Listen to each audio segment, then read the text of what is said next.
You know, people often imagine that emotional damage enters a room like an explosion, loud, violent, and obvious. But that's not how it works. Most emotional damage starts quietly. It starts with fear, disguised as care, control, disguised as protection, and structures disguised as safety. And if you don't recognize the pattern early enough, you end up losing years of your life or your child before you even realize what happened. Today I want to talk about what I call the silent collapse. It's something I've seen up close, as a father, as a partner, and as someone who had rebuilt his entire life because someone else's fear couldn't tolerate my clarity. There is a type of person who never attacks you directly. They don't shout. They don't insult you. They don't even look angry. They simply say things like, "I'm protecting the child. I'm providing structure. Or I'm following what the professionals recommend." And on the surface, it all sounds reasonable. But when you zoom in, you realize something unsettling. There is no data. No observation, no real-world evidence, just fear wrapped in professional vocabulary. Fear wearing a lab coat. And here's the core dynamic. If you lived it, you'll feel it instinctively. Every step you take forward makes them feel smaller. Every moment you rise becomes a threat. Your success becomes their failure. Your stability becomes their instability. Your clarity becomes their panic.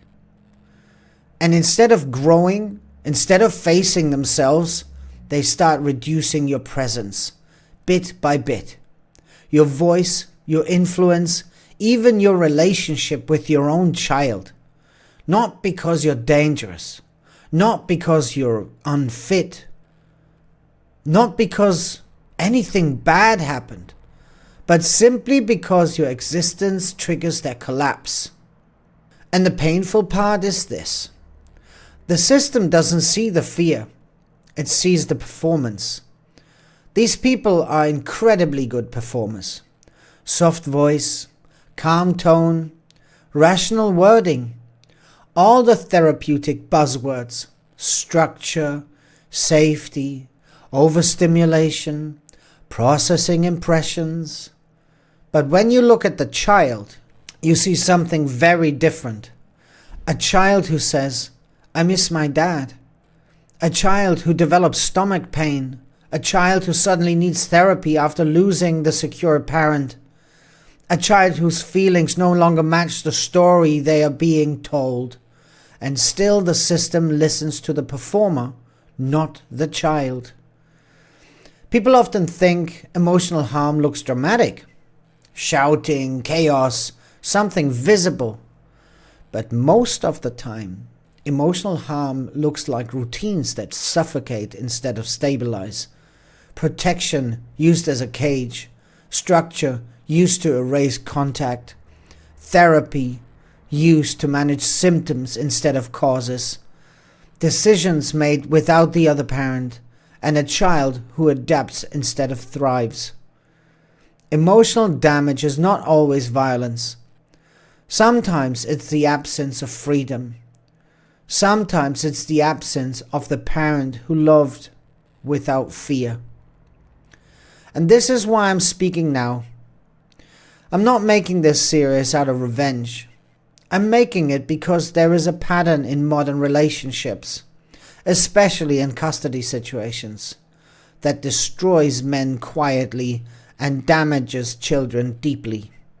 And nobody talks about it because the language of fear has become socially acceptable. Wrap control in therapeutic terminology and nobody questions it. So let me be clear. This channel is not about blaming, not about hatred, not about personal attacks. It's about clarity, about patterns, about systems, about the emotional mechanics that shape families and ruin them. And it's about helping men and fathers understand what's happening before their lives collapse in silence. Here is the truth most people don't want to say out loud. A child needs love, not fear. A child needs presence, not performance.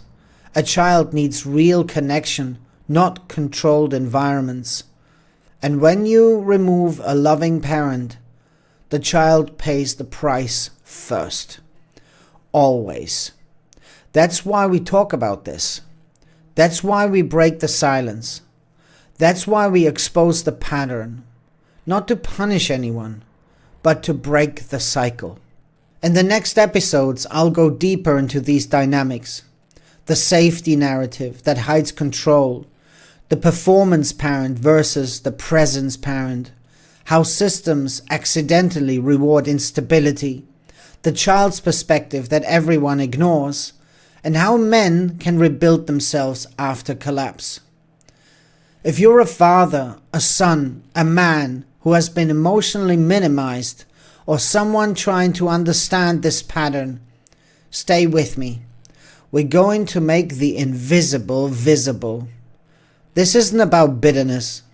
This is about truth. And truth is the lowest entropy state.